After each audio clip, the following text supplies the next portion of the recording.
I'm proud to be from here now. I wasn't always, and I am now.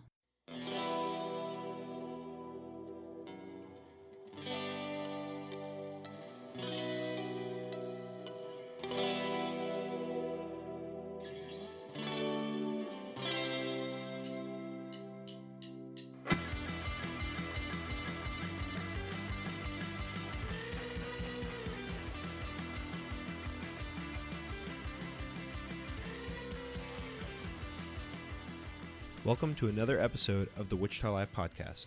My name is Landon. Today's guest is Andrea Stang. Andrea is a business strategist helping entrepreneurs in the Wichita area. She is the founder of the Hive, which is a co-working space and a community with a focus on women. Enjoy my conversation with Andrea Stang. All right, I'm here with Andrea Stang. How are you doing today? Good. How are you? I'm doing well. Thanks for having me. Yeah, absolutely. Can you just tell the listeners a little bit about yourself? Well, I was born and raised in Wichita, and I am the founder of the Hive. It's a women-focused co-working and community space. Awesome. Very cool. So, what part of Wichita did you grow up in? I grew up out past Goddard in an aviation community out there. Very cool. Awesome. So just to get into the Hive a little bit, what is the Hive, I guess? Can you go into that a little bit? So we're essentially a space that offers support for small business owners, community for professionals. We like to say that we give permission to women to be seen and to be known. It's a space for leaders to connect and empower one another and help them succeed faster in their careers and lives. Mm-hmm. Awesome. So is this your first, quote unquote, startup, or what's your background in that? Oh gosh. Well, I come from a long line of entrepreneurs. If you know my maiden name, you know that I'm the granddaughter of Don Hatton of Don Hatton Chevrolet. My parents also own a used car dealership. And so I come from a long line of entrepreneurs, third generation entrepreneur that I know of. I'm sure there were more. But essentially, I've always kind of had a business up my sleeve. When I was little, my brother and I had a pet detective business. And the neighbor even paid us to find her cat collars, which later I found out she was hiding for us. In high school, I did photography, senior photography for my friends, and that turned into a business doing wedding photographer. My ex-husband and I did elopements. He would marry them, and I would do the photography. So wow, I've had a few different businesses. I also did freelance writing on the side. I've always said the best way to keep the gaps out of your resume is to own your own business, even if it's a side hustle, and you always have something to put on your resume. That's really cool. So that obviously had a big influence, being the granddaughter of Don Hatton. That's pretty cool. So the Hive, how did you get the idea for the Hive? What was the final, straw that broke the camel's back to get this started? Or did you always want to, or what? Well, I loved the ideas of co-working spaces. I lived in Dallas and Austin and Lexington, Kentucky, and I'd seen a few different ones. And I'd really enjoyed that concept. But I always had a young daughter, and daycare was very expensive in the other cities that we lived. And so moving back to Wichita, daycare wasn't as much of a problem, and I was able to send her to full-time daycare. And so when I went full-time freelance on my own, I knew I was going to feel isolated, and so I went to work at a local co-working space, and I was really happy that they had brought the concept to Wichita and were innovating in that. But I just flat out like to say, with my marketing background, I wasn't their target market. Mm-hmm. It was a predominantly men in the tech industry, and the space was just not inspiring to me. Mm-hmm. And so I was a part of a group called Lean In, and kind of based on the concept of the book by Sheryl Sandberg, the CEO of Facebook. And Lean In circles had popped up all around the country to help inspire women professionals, to help them get past that gender wage gap, to advocate for themselves, to be assertive without being, overly aggressive, things like that in business. And so I brought the idea to them. I kind of had that iconic statement that most entrepreneurs make, which is, wouldn't it be great if?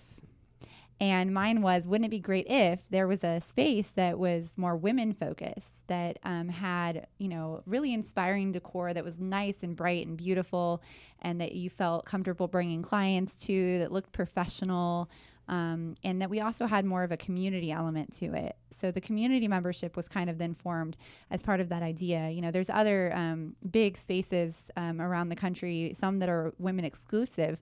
We're just women focused. We're not women exclusive. We do have men that are members, but these other cities were doing really cool things, and I just knew that we had the capacity to do it here in Wichita. Very cool, very cool. And just take a quick step back. So co-working space, I've kind of heard of them. I've never really worked in them. But I guess where does that idea come from? So it's usually, like most things, started on the East Coast and the West Coast. There were a lot of jobs that were transitioning to remote. People could work from their laptops anywhere in the world. And so everybody at first is like, oh, yes, I can work from home in my PJs, and it sounds really wonderful. And then you get home, and there's dishes and laundry and kids and dogs and all the distractions. And a lot of people can sink into depression. They're just not as focused. They miss having those water cooler conversations. They miss having coworkers. And so that's when the concept of co-working came about. You know, you pay a monthly membership and you can come to a space and work from there, being around other people who are also working from home, only working from your space now. And that's kind of what the initial start of it was, is women who are, you know, have the flexible work schedules. And it really has grown to be more, even women who have brick and mortars. So one of our members is Stacy Ward Latin from the Hopping Gnome. So she owns a brick and mortar business, a thriving business off Douglas, but she can't get work done there. She can't get computer work done there. You know, everybody's wanting to collaborate with her, and all of her employees are asking her questions, and the customers are wanting to socialize with her. And so this is kind of her safe haven. Shh, don't tell anybody that that's where you can find Stacy, but she also runs a podcast here, Ceiling Breakers, and with Renee Dexler. And so it's been a fun avenue even for the women who have brick and mortars to have memberships here. Very cool. Yeah, that was one of the questions I was going to ask. Is it a lot of freelance startup people, or is there a pretty good balance between that and brick and mortar? Oh my gosh, we have members in literally every different industry. We've got interior designers, we've got a lot of coaches, we've got a few people that own boutiques around town, Apricot Lane, Moxie, they're both members, Cammie and Patty. We have, we have a plumber. We have a lot of service industry businesses, but there are some that are product based. We are a direct sales friendly space. Not a lot of entrepreneurial spaces are, but because we are women focused, we realize that's part of a woman's journey sometimes. And the women who are Hive members who are in direct sales, they own it like their own business. A lot of them have their own name to it that's just separate from the direct sales. So we're not afraid of that. We're all about empowering women in whatever it is that they want to be a leader in. And so about 50% of our members aren't even entrepreneurs. They actually work at other companies around town, everything from WSU Tech. Martin Pringle has a corporate membership with us where they have all 12 of their female attorneys as Hive members. Interest Bank has a corporate membership with us. And a lot of people around town, their employers pay for their memberships to be a community member, because they're getting value. They're getting content that they can come back and then apply in a marketing role at a company, or, we do lunch and learns ranging from, business tips and finances to digital marketing, everything from Instagram to Facebook to YouTube, all of that, as well as, personal style tips. And we keep it fun and engaging. The Hive actually stands for, a lot of people don't know this, it stands for healthy, inspired, valued, and empowered. And so all of our content falls into one of those values. Wow, I did not know that stood for that. That's cool. And I think that's a really good idea for the corporate. I mean, they're going to get a lot more benefit than probably whatever they're paying for the membership, just collaborating with a lot of other like-minded women and just people in general. It's really cool. Yeah, I mean, people go to all the different networking groups in town because they want to, a lot of businesses work with entrepreneurs. They say, okay, as an entrepreneur, you need your lawyer, your accountant, your banker. There are these key partnerships and relationships that you need to build, and these, they're going to these networking groups to meet entrepreneurs. And so this is a space where there's, in the world of business, there's a lot of get-togethers for entrepreneurs, and there's a lot of get-togethers for professionals, but there's not a lot of organizations combining the two, and that we really do that. We combine really any woman who is a leader or wants to be a leader is welcome here. That's powerful. That's really cool. So do a lot of the people in town already know about you, or do you do any advertising to try to get new members? So most of it happened by word of mouth. What they say is behind every successful woman is a tribe of other successful women who have her back. Now, we like to turn tribe into hive, but really it's been my hive that talks about me. And occasionally I'll even see people who I haven't even met saying, have you checked out the Hive? And I'm like, well, I need to meet you because you're promoting me and I don't even know you yet. I think most people I meet nowadays who are involved in, business and entrepreneurial world in Wichita, I put my hand out. I say, hi, I'm Andrea Stang. And they say, Andrea Stang from the Hive? I know who you are. I know what the Hive is. So a lot of people have the surface knowledge of it right now, but a lot of people still think, well, I don't need that. I don't need a space to work from. Or, I don't have time to come to every one of your events. That's not really the whole of what we do. So really it is having over 170 women leaders who have your back. Wow. And so one of the most powerful uses of the network I've seen is Leah from the Greater Wichita Partnership. She joined the Hive when they were building their new website, and she literally sourced almost all of her models for the video and photography from our Hive membership. That's really cool. She would pop in there and say, hey, I'm needing a model for tomorrow to pretend like they're looking at an apartment in Wichita, and we'll take pictures and video, and oh, you got somebody from the Hive. Everybody's like, oh, you need to talk to so-and-so. Oh, so-and-so can do it for you. I'm looking for a real estate agent to show the people a house, that kind of thing. Or maybe you're saying, hey, I'm looking for an intern, or I'm looking for somebody you'd recommend to work with me on this in this industry. And immediately, within an hour, you're going to have 10 different recommendations that from people that you know, like, and trust. And so it comes from, those referrals come pretty organically. Very cool. Very cool. And so you said there's 170 over 170 people now. Yeah. Wow. Is there any worry about it getting too big? No. So just like other groups in town, a lot of networking groups, they don't have their own physical space even, and they can have thousands of members. Yeah.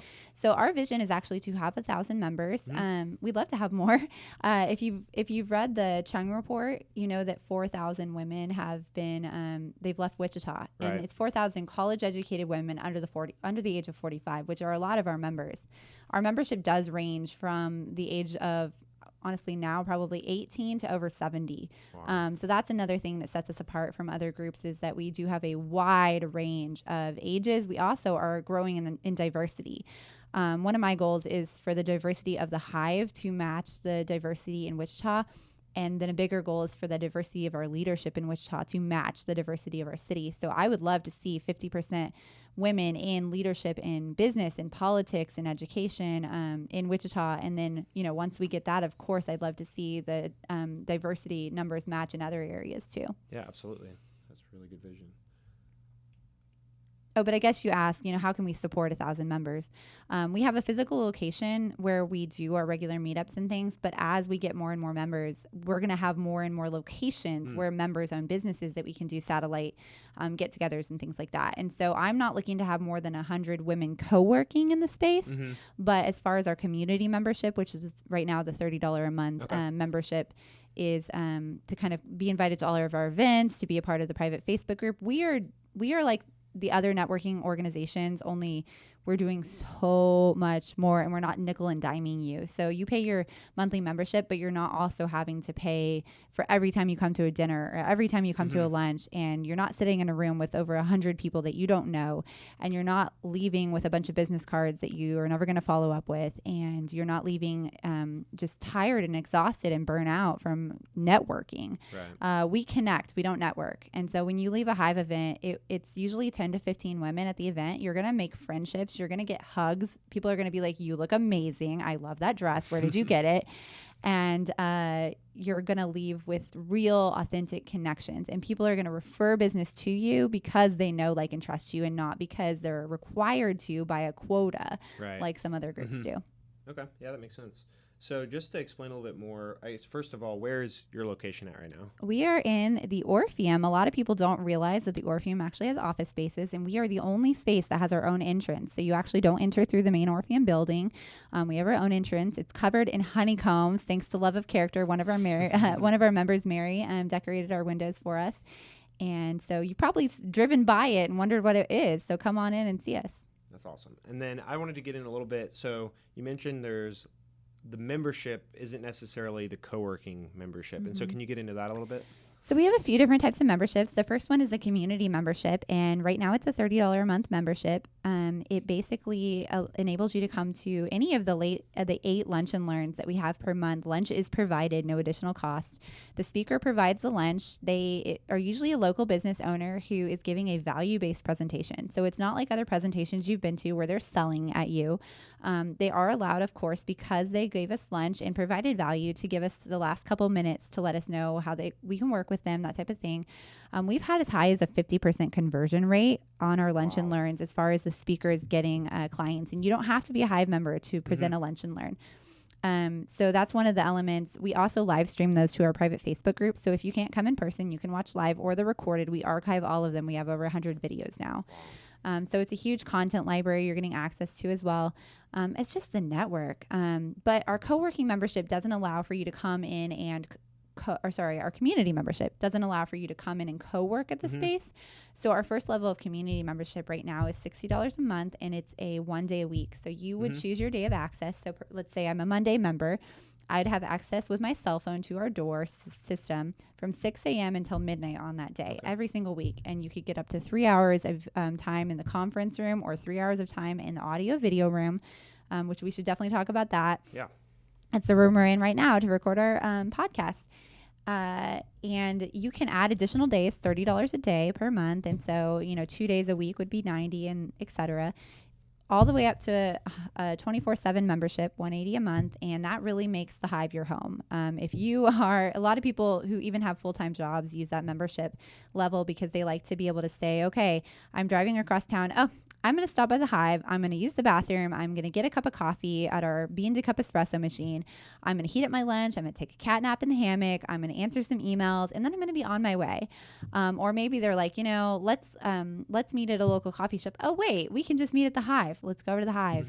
That kind of thing. It becomes, I say, like your downtown home. Sure. And a professional space for your business. So a lot of our women who have their 24/7 membership here, like the Hive really is their office. So they can tell people, well, I office out of the Hive and you can meet me there. And we do have some semi-private office spaces. They're usually, they're full right now, and we usually have a waiting list, but that is an option we have. And we're looking to expand eventually to have some more fully private office spaces. That's cool. Very cool. So I was going to ask, is this business model of maybe just a co-working space, but in general, is it hard to sustain, and has Wichita accepted it well? So Wichita has been really accepting of us. Wichita is notorious for being very accepting early on in businesses. The problem, most of my entrepreneur friends, especially who own brick and mortars, because we do have a much higher overhead than your digital businesses, say that it's hard to keep Wichitans interested. And so as we're going into our second year in business, I'm wanting to continue to build the momentum. Yes, it is a sustainable business model when done right. And I think we're doing it right. Very cool. By the way, congrats on 1 year. That's Thank awesome. you. That was just pretty recently, right? Yeah, the mayor came, and That's Cindy awesome. Claycomb, and the chamber, Cresta spoke. And so it was a wonderful event. We had over 70 people attend the ribbon cutting, and then probably over 70 at the 1 year anniversary party. And a lot of our members collaborated together. Bespoke Salon sponsored my hair and makeup, and Apricot Lane sponsored my outfit. Love of Character gave us some balloons. September Moon Cupcakery. We had some of their super cute cupcakes with bees and flowers, and they're all Hive members helping out and pulling together. So it was fun. It's very cool. So what things have changed, or how's it grown besides just number wise, or what's been the biggest change between when you started? I think my biggest focus in the beginning was on the co-working memberships, and now I like to say the co-working members pay the bills. But the community members are where the profit is for me. And so that is important for my members to know, because it means that I will never stop doing events and building community, because that is where my business is. Right. There are other spaces in town who, they have their space pretty much paid for, so they're not having to have a, monthly rent or anything like that. And so, they're making money off their members that are co-working there. And so they don't really have a huge incentive. And, when they're busy with other business ventures and things, they don't really have a huge incentive to put into building community. And that is my bread and butter. And so it's what I'm focused on. Sure. And so this is what you do full time then between the community and the co-working space? Yeah, this is what I do full time. I also do still offer content strategy consulting. So I have some clients around town that have me on a monthly retainer that I help them with their business strategy, with their social media, just from a consulting perspective. And so I still am available for that. And I do that with a lot of my members just kind of on an hourly basis as they need it. So is there much, I know you said we kind of discussed how the Hive is unique as far as the women aspect and focusing on women and that kind of thing. But is there much competition in the co-working space in Wichita? So I'll tell you your other options and why I would recommend them. So the Labor Party was the very first co-working space in Wichita, and they took a huge chance, and it's really, really awesome that they did that. It is a neat space if you're wanting maybe a lower cost than we have to have full access. It's a great space if you're honestly, a guy in the tech industry. It's probably going to look like a space that you'd feel comfortable in, much more relaxed. It's a space that maybe is not as good to meet with clients. You're probably still going to be meeting clients out at a coffee shop or something. But as far as just like your space to work, there's a lot more flexibility and just a little bit more casual atmosphere over there. Another option is Regis. They're a little bit more corporate. I say that it's just more of an office share kind of element. They're an international company, so you wouldn't be supporting local business owners with that. But they are an option. There's the new place out west. I'm trying to remember the name of it. There's a new co-working space that opened up out west. It'll come to me in a minute. And I haven't been over there myself, but I've heard it's a good option for those who live west side and don't want to come into downtown. So that's another new option. And there is E2E used to have co-working. I think they're kind of cutting down on that a little bit. They're kind of refocusing into being more helping tech startups. So they do still have some people that co-work over there, but I don't think they're taking on new people. There are a few more ideas in the works.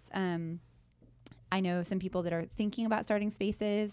So there's some on the horizon. It's definitely a growing industry. I think we will always be the only women focused. It would kind of be crazy for somebody to try to repeat that here with what we have going on. But I will say, as far as other competitors, so to speak, I don't really think of it as competition. It's more, I like to collaborate with people. We do have a lot of women in the community who are building up other women. And I think it's really great. They have a lot of amazing conferences. Marquita Atkins does the Empower Her conference every year, and it is awesome. And she has an organization called We Can that's going to be more Kansas wide women in entrepreneurship. There is the Finishing School for Modern Women, Jill Miller. She's been she started in the women empowerment movement a long time ago. She's one of those early leaders to look up to. She offers classes. She's the teacher of those classes and has a lot of value. She's a business coach that can offer a ton of value with her classes at the Finishing School. And what else? We just have a lot of awesome women running awesome events. I would say there's a lot of cool events in town. And events is not really something I want to do, big events. And I like the smaller, more intimate things ongoing. So I like to funnel our members into these other events. Yeah, that's cool. So. Build up each other, Can each have your own niche. That's cool. So let's just talk about, you talked about there's an audio video room, which we're currently in. So can you talk about a little bit about that and what other unique things does the Hive working space offer? Well, I guess let's talk about the AV room first. So in the AV room, we have interchangeable backdrops. We have professional lighting set up, tripods with cell phone adapters. We've got a product photography softbox. We have a fun interactive photo booth, props and things like that. We have 2 Mac desktops that each have the full Adobe Design Suite as well as the Microsoft Office Suite, so you can really do any kind of photo editing or video editing on there. We have a smart TV that's pretty much a giant computer in and of itself. It has, you can do actually Facebook Live from that. Oh, cool. You can do all sorts of video conferencing, all of that. And then World Studios actually sponsors this room, which means that they will send a member of their team, Luke, for a free 30-minute training on anything video editing, setting up for video for our members. And so that's a huge perk that if you're a Hive member, definitely take advantage of. Even community members can get access to that training. Very cool. Another cool partnership we have that's a benefit not everybody knows about is Martin Pringle actually sends Danielle Cornejo, one of their attorneys, over here for free 15-minute Q&A sessions with people about anything legal. One of the things that can be intimidating, especially for an early entrepreneur, is I don't want to call my lawyer. How much is this going to cost me for like a 2-minute phone call, that kind of thing. And you're rushing through your questions and feeling super anxious. And so Danielle is super easy to talk to, and she will answer any questions she can in that time. And then she'll refer you to who you need to talk to or what you need to do to get anything drafted. She's drafted my employment, offer letter / contract with my intern part-time employee. She's, they draft, have helped me draft a lot of, letters, the cease and desist letter, things like that. So just, if you just have, questions, it's a good place to start. That's easy. Very cool. And did I read something about like yoga and stuff like that? Yeah. So when we started, we first had a yoga studio, and the plan was to have twice weekly at least yoga classes, and it's a meditation space as well, and massage therapy on site and chiropractor services on site. Well, we've kind of found out that everybody says they want yoga, and then when you have the classes, they don't really come, and so it wasn't really revenue generating. And so we've actually turned our yoga studio into a private office for K&B photography. Oh, very cool. And they love their space, and we have kind of an open space downstairs that I'm still open to if yoga teachers want to come in and teach classes there. I say in our environment, it really fits better for like if you're doing it as part of a business workshop and then having like a yoga breakout session or something like that. So I'm still open to, working with people that want to make that work. But we've found that, just in business, it's flexibility and learning to pivot. And that was one of the things that we had to pivot on. So we actually do have a meditation space that we built because that's the thing that our members missed more than the yoga. They missed the meditation space. And so we've built that. And it's kind of a fun Zen place to diffuse your essential oils and relax. Awesome. So what other like micro communities or communities? I know there's a photographer community because that's how I found out about you through Janelle. And so what other communities like that are there? Yeah. So Janelle's a great one to talk about. So she came to me and she said, basically, Andrea, I love what you're doing. I want to do the exact same thing you're doing, only with photographers. And she said, well, instead of reinventing the wheel, how could we join forces and make this work? And I said, okay, well, let's just have a Hive for photographers. And so it is, you get all the benefits of the community membership as well as additional benefits through the photography membership. And essentially it's, she does like quarterly styled shoots and all sorts of neat events with that. So that's growing, and I'm open to having any micro community. If I have somebody willing to take charge like Janelle did, we could have a Hive for accountants, a Hive for, lawyers, a Hive for realtors, whatever, Hive for artists, whatever micro community they want to form under the Hive. I'm excited about doing that and reaching more women. I know we have some members that are more in like the trade industries, and they've expressed interest about wanting to have something that was more, for women working with their hands and, being involved in those industries. And so I'm open to any of those sorts of collaborations. Very cool. Is there a big difference between maybe what the younger kind of startup people or some of the older people? You said there's from 18 to 70. So I'm sure there's a difference in mindset and stuff. Have you seen any differences or how that's looked? So we actually have a Hive for like a student Hive membership, and it's kind of a hybrid between our community membership and our 1 day a week. They get the community membership price, $30 a month, but they actually get 10 hours of study time at the Hive because I was thinking, gosh, when I was in college, if I could have studied being surrounded by some of the top women leaders in a city. Yeah, that's really good. What a brilliant opportunity, and have unlimited coffee to boot, and free lunch 8 times a month. I'm in. And so we do have a student membership, and we're actually building a partnership with WSU Tech. Sheryl Utash is a Hive member and is really advocating for that for us. And that'll hopefully be something that they offer scholarships for in the fall. And so basically they are looking for mentorship. They're looking for speakers for their different on-campus events that they do. Several of our members have gotten internships through the Hive, as well as secured a ton of speakers that are really amazing, high-level women that they wouldn't have. I mean, I hate to say it, but if a little college student sends you an email, are you going to take it as seriously as if it's coming from, this networking group where you've got people saying, I know, like, and trust this person, and you see their face and that kind of thing. So they're looking, mainly to build up those relationships and build their skills. And then I would say, younger women maybe just starting their careers and needing some mentorship along that and building their networks and their communities. Women who own their own businesses, of course, building up referral networks and community, as well as the education and the ability to work from here. And then I would say some of our older members, they have oftentimes, maybe they're transitioning back into the workforce after having been home with kids. Maybe they're needing to build contacts. Maybe they have, maybe they worked a professional job for a long time. Now they're ready to start their own business. That's a lot of women that we see. They're wanting to transition out of the workforce into owning their own business. And then we have some that are retired and then just want to stay really engaged in the community and helping younger women, mentoring them, and also just keeping their wits sharp, right, with all of the content and value that we offer. Cool. That's an amazing idea for the college, especially you mentioned a little bit earlier, and then also in your TED Talk about losing young, educated women. And so, like, if you get them in the system early and they're seeing what they can become in the Wichita community by looking up to these women, that's really, really cool. Yeah, one of the things when I was 16, there was an article in the Wichita Eagle called The Great Wichita Brain Drain, and it was all about how all of our best and brightest are leaving. And I wrote a letter to the editor telling them why, why I was planning to leave. Because most of the students that were in the top 10% of my high school ended up at K-State, KU, or out of state. They were not thinking about WSU as an option because it was very much a commuter school. It was the school that you lived with your parents, worked a part or full-time job, and went to school on the side. It was not a college experience. And that's changed a lot, and I'm really proud that we have Wichita State here now and how much it has changed.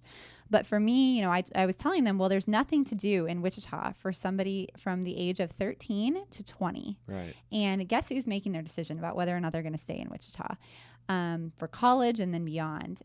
So there were no, you couldn't see live music unless you were over 21. They were all inside the bars. There was no arts and culture, no murals really happening. And all of the businesses that were owned they were franchises. They were Mexican and Chinese restaurants, which is great, but we just didn't have a whole variety of locally owned restaurants and businesses that were unique and interesting. And so that was why I was leaving, and I told them. And so when I finally came back 10 years later, after living in 3 different states and 1 other country, I didn't want to come back.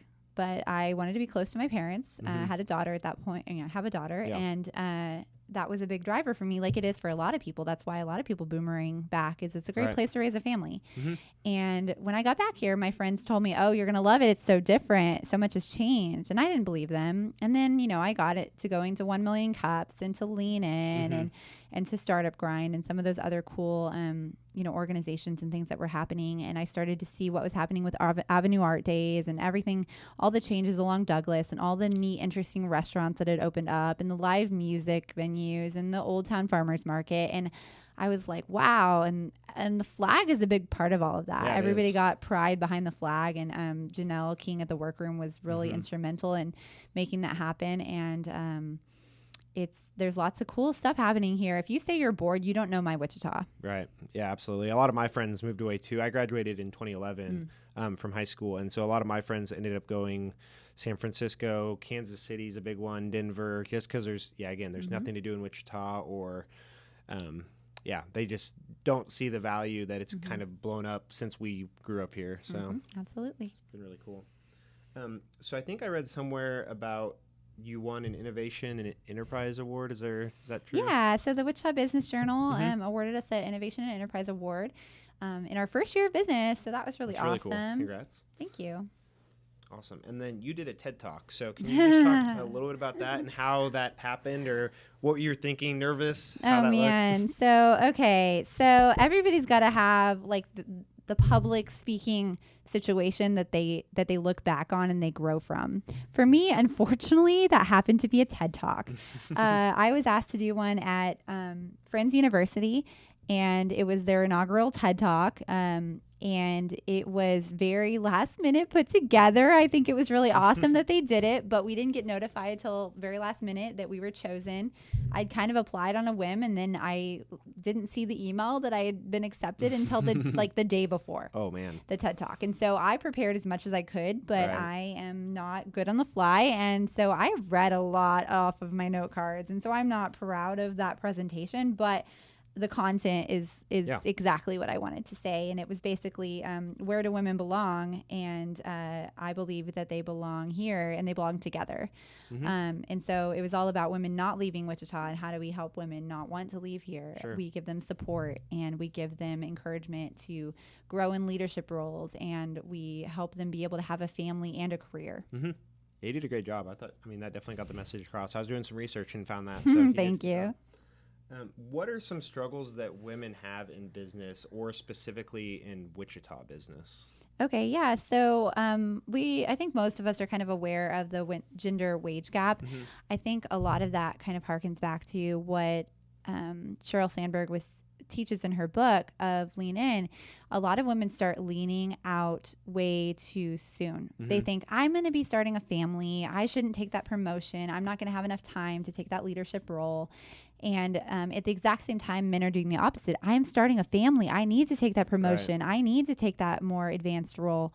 And the problem is women start leaning out too early. And really, you really shouldn't ever be leaning out. You should be leaning in, because guess what? Once you're in a higher position, you're going to be able to have the ability to, maybe take a longer leave. You're going to have more seniority. So, right. And then oftentimes, women, they'll leave the workforce when they have kids, which is not a bad thing, but they do. They leave the workforce for 5 to 10 years, and then they try to get back in, and it's hard. Yeah. And you're not going to come in probably at the same salary you were making when you left, and it's probably going to be a lot less. And so that's kind of where the gender wage gap happens. I don't think it's always so much as like, oh, I'm hiring a woman, I'm hiring a man, I'm just going to pay her less. Right. I think it kind of happens almost by osmosis, or just kind of by the process of how women are leaning out, but also can be how women aren't encouraged to ask for raises. I was at a job recently and encouraged by Lean In to ask for my first raise, and I said, oh, no. I mean, this guy that's only been there 3 months, he just asked for a raise, and so it's not a good time. And my manager is going through a divorce, and it's not a good time. And my boss's son is sick, and it's just not a good time. And I was thinking about all these other people and their feelings and what they were going through. And Lean In, the members of Lean In said, do you think that guy that was there 3 months shorter than you thought about any of those things before you asked for the raise? And I said, no. And well, he asked for it anyway. And so I did. I went and asked for the raise, and I got it. And I think a lot of women just don't ask. They just don't ask, and they're not encouraged to be assertive. We tell our little girls that they're bossy when really they have leadership potential. And I think, we kind of squash that out of our girls, just like we squash a lot of things out of our boys, any kind of emotional capacity. They're not allowed to cry. I mean, it goes both ways. And I think the third wave feminism is kind of all about that. It's about equality across the board. And we don't want our men to be robots, either. Yeah. And so I think that there's a lot of male-dominated industries can be a problem. There's, women are predominantly, whether we like it or not, the ones still taking care of the family responsibilities. Men are more involved as dads. Our generation, millennials, guys are just being amazing. But guess who's still predominantly taking off work when the kid gets sick? Right. It's mom.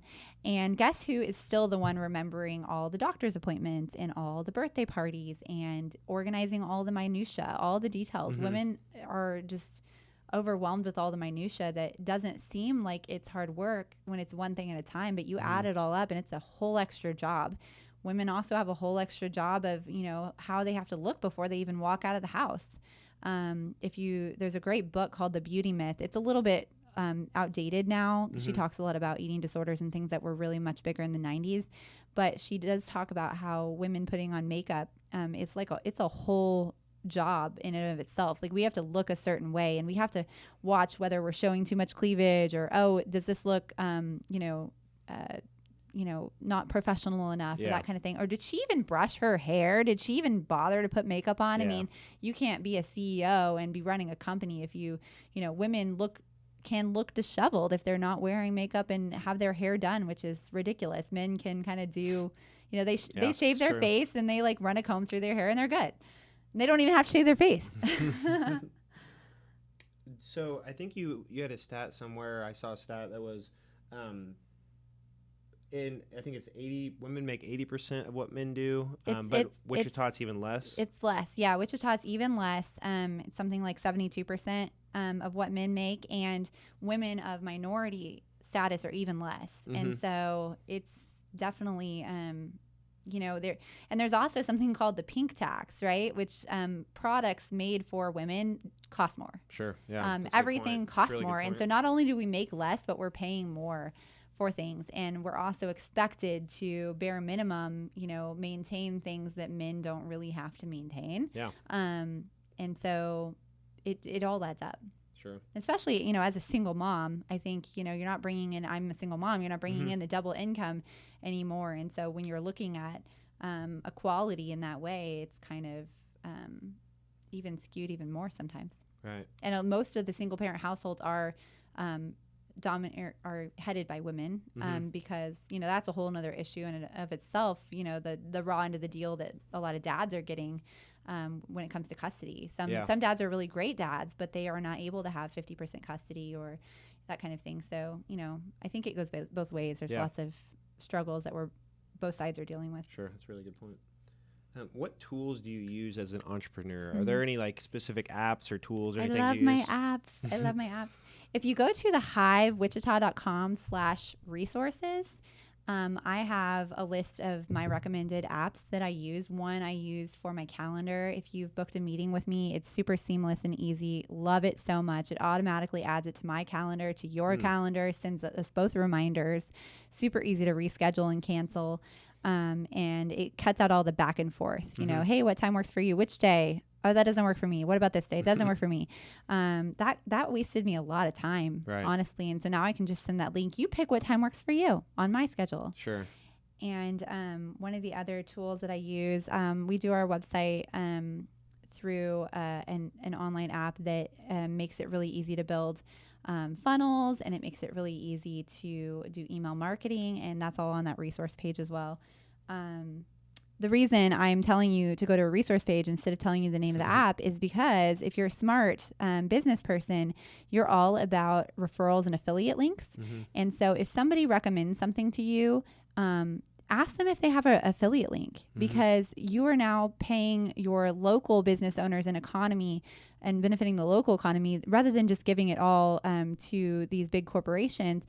And it doesn't cost you any more. Sure. And so if you click through my link for that scheduling software or for that website designing software, I'm getting a small cut of it and you're paying the same price. And so that's why I really recommend, if you have things that you recommend to people, say, oh, I'll send you the link, and just give them the link, because that's a passive income stream and there's nothing wrong with it. No, you're recommending, you deserve to have a little bit of credit for that.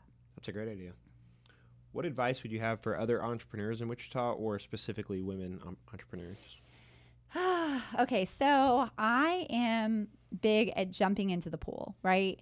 I'm not the kind of person that can stand at the diving board and look, and how high is that? And I don't know, maybe I should make a plan before I do it. And I don't know, maybe I should have worn a different swimsuit.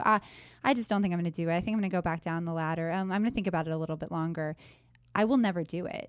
And most of us will never do it if you do that. And so I'm big about just walking up the ladder. You're confident. You know what you're doing. You're prepared. You are wearing a swimsuit. And you're prepared. You're not going to belly flop. You're going to make sure that as you jump in, you have an appropriate way of jumping in to where you're not going to injure yourself. You know that the pool is, 10 foot deep or whatever, that kind of thing. Don't be reckless, but jump, get to the end of the diving board and jump. Don't think too much about it. Don't, spend years making a plan. I think it's important to have a plan. It's important to do some market research outside of just your mother and your best friend, because they're going to tell you it's amazing. They love you. That's their job. Talk to some people who maybe don't love you yet. Right. Oh, yeah. and get their opinion. But make the jump. Too many people just sit on the sidelines for too long. Right. I like that. What is something you often recommend to people? A book, a podcast, anything like that? Okay. One in business that I recommend a lot is by Michael. I don't remember his last name. It's called. Okay, hold on. Book Yourself Solid. And he has a concept in that book that's called the red rope policy. And he essentially says your ideal clients are the people that you would let into the party past the red rope, right? You don't let everybody into the party. You only let people that meet a certain criteria into the party. Because if you let just everybody into the party, guess what? It's not going to end up being very fun. There's probably going to be some accidents. Some people are going to drink too much, and be crazy. Some people are going to embarrass you. It's just not going to be a fun party. And so you want your clients to be the people that you are so excited to work with. And one of the things that's been hard for me to learn, but I have learned and am learning, is that not everybody is a bee. And so that's what I say instead of red rope. I say, are they a bee? There are wasps in the world, and they're not bad. Wasps are not bad animals.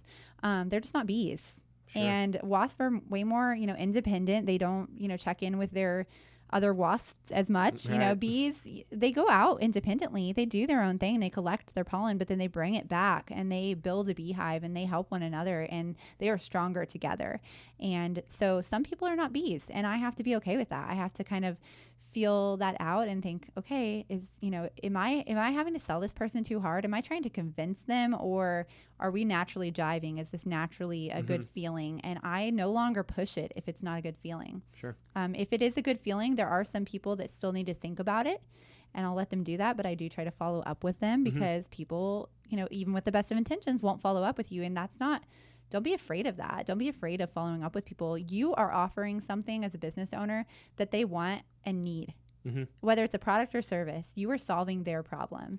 And so don't be afraid of that. You want to help them solve their problem. They want you to solve their problem. And so don't be afraid of approaching people, and keep it authentic and keep it friendly. Another big recommendation I have, this is more personally, Elizabeth Gilbert. I love her. She wrote Eat, Pray, Love. That wasn't actually the first book of hers I read. The first one I got into was Magic. What is it called? Big Magic. And I really recommend that book, but I also recommend her podcast. It's called Magic Lessons. And it just helps you think about creativity in a different way. And she interviews a bunch of different artists that are struggling. And by artists, I mean, writers and screenplay writers and comics and dancers and anything that can go into that topic of art. And then she interviews some of her best friends that are in those same industries and fields, and helps that are more, influencers, and kind of helps these average people kind of work through their struggles within creativity. And it's really inspiring to me. I really, really love her books. Sure. Yeah, I'll have to link all that up to make sure people can find it. What is your favorite failure in any aspect of your life? I love failure. I dork out over failure. When I was a teacher, I used to teach 4 through 8 creative writing. And the very first video I ever showed my students was, it was called Why You Need to Fail. It was a video called Why You Need to Fail by Derek Sivers, and we'll link it. Oh, yeah. It's an amazing video. So it basically goes through the process of fixed mindset versus a growth mindset. And read about that if you don't know about it, because it will change your life. But essentially, he showed a bunch of different artists. One was Picasso, and he was painting. There was like a stop motion of him painting one of his artworks, and you saw how many times he changed it, how many times he messed up and then fixed it. And so I really found that really powerful. He has a bunch of other examples of how growth mindset is important. So essentially, you never say to a child, wow, you're so smart, because guess what? If they feel smart after doing this thing, then there's also the opportunity for them to feel dumb after they don't do something, or they don't do it the right way. And so rather than saying you're smart, you say, wow, you tried really hard and you did it. That's a much better compliment. And same thing with ourselves, give yourself in a growth mindset. type of place. So that's an amazing video and something I always show people. Yeah, we'll definitely link that. Oh, but my biggest failure, I guess, it's the things that can be conceived as failures can seem like the end, but they're usually a catalyst for something else. And so I actually ended my marriage, left a job, moved out of my house, became a single mom, and started a business all at once. And so you could see all those things as failures, but I used the energy from that failure. Failure creates energy too, and you can transmute that energy into positive. And so I transmuted it into positive, and I made a really cool community that was able then to support me and so many other people. Right. Very cool. What is your definition of success then, kind of on the other side of that? I think success is being able to live your life authentically. I think you can be really successful in traditional sense of the word. You can have a lot of money, you can have the best job, but you're not happy. And so I think I don't think being successful is being happy, because I don't think happiness is the thing we should strive for. I think you should be able to strive to be able to be yourself in whatever you do. And, when I can go to work every day and be able to be myself and have a bad day and have a great day and, be able to just really not always enjoy what I do, but be able to just be myself as I do it. And I've been in roles where I didn't feel like I always could be myself. And that's really stifling. And even though you may be successful, that's not success to me. So I think success for me personally is also having flexibility. So I've worked for other people, but it's always been hard for me after having been the daughter and granddaughter of entrepreneurs. My mom would say, okay, we're gonna go this weekend to visit your grandparents. We're gonna need to leave on Thursday. And I'd say, well, I can't take off Friday. Well, why? Well, because I don't have enough days to take off. What do you mean? She just was so used to, like, you make your own schedule. Right. And, of course, they never stopped worrying about their business, and they were always working, but they had the flexibility to travel and go where they wanted to. And I think for me, that's really important, and that's part of my success. And success also is being able to balance. If you were an amazing business owner and entrepreneur, but you never had time for your kids or your significant other or your family, and you were, losing out on all these other enriching parts of your life, then for me, that doesn't feel successful, because you're only successful in one area of life. And so I'd rather be pretty darn good in all areas of my life than incredibly successful by society's standards in one and dropping the ball on all the others. Right. Do you have a life motto, or tell me about a life motto you live by, or what's the best advice you've ever received? The best advice I've ever received. Oh man. That one's tough. It is tough. Yeah. The last interview, they flipped it on me, so Yeah. I know how tough it is. I don't know.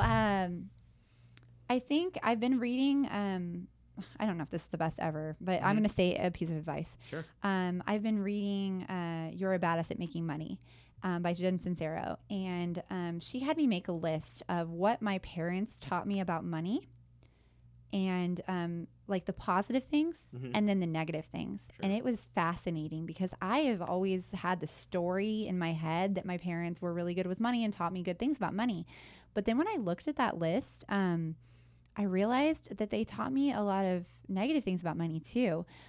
Yes, they taught me that you should pay off your credit cards in full every month, and that you should always, diversify your income and different things like that. But one of the things that I realized was that they taught me that there was never enough money. They taught me that that money was a source of stress. It was always a source of stress, and related to money, that that your customers and employees would potentially lie and steal from you, because that happened to them a lot. And with changing my money mindset, I had to believe that money it's abundant. So there's no scarcity mindset about it. That money can be a good thing, not an evil thing. Money itself is not evil. It's how people use it. And so there's a lot of shifts around money that have been really integral, I think, to changing the way that I do business. I don't go into the day thinking that my customers, my clients, my members, I call them, or employees are going to steal from me or lie to me or cheat. That's just not a thing I ever even think. And so I think that they don't project it back onto me. So it doesn't happen. You know, I think if you go into a situation thinking, somebody told me one time, if you walk down the street and somebody passes you and they look real dark and shady and scary and you tense up and you hold your purse close, that honestly, that person is potentially more likely to target you than if you just walk confidently past them. You smile a little bit, you say, how you doing? And then you walk on past. I think a lot of it has to do with mindset and the energy that you put out. So I would say that's probably the most powerful thing. Sure. The lessons they taught me, and then my own revision of what those lessons really mean, both positive and negatively in my life. That's really interesting. Yeah, I don't think I've ever done that, but that would be interesting to sit down and kind of think back to, I mean, because you grow up with that and you don't even realize what's ingrained, positive or negative. Just a couple more. What's a habit that you've developed over the past few years that's most improved your life? Habit, mindfulness. Mindfulness is my number one. I meditate and I'm continually trying to be mindful. And that has really helped me calm anxiety. It's helped me have a routine to my mornings. That's my big one. Okay. What's your favorite part of Wichita, or is there a hidden gem you Oh like? my God, I love so much about Wichita. I can't pick one thing. Everything on Douglas. Like, I love all the places to eat, all the places to see, all of my friends' businesses. Like, just Douglas is just amazing. And I love being so close. Sure. And then just one more. What does Wichita mean to you? Wichita means I'm proud to be from here now. I wasn't always, and I am now. Awesome. So. That's really cool. All right. I will link everything up, your social media and everything else about the Hive. So thanks for your time. Thank you so much. Yep. Have a good one. Thank you to everyone who stuck it out and listened to this episode of the Wichita Live podcast. Thanks to the local Wichita band, The Caves, for use of their song. You can find links to everything we discussed in the show notes at wichitalifeict.com. If you have any comments or recommendations for our podcast, feel free to contact us at wichitalifeict@gmail.com. Thanks again for listening. Until next time, hasta luego.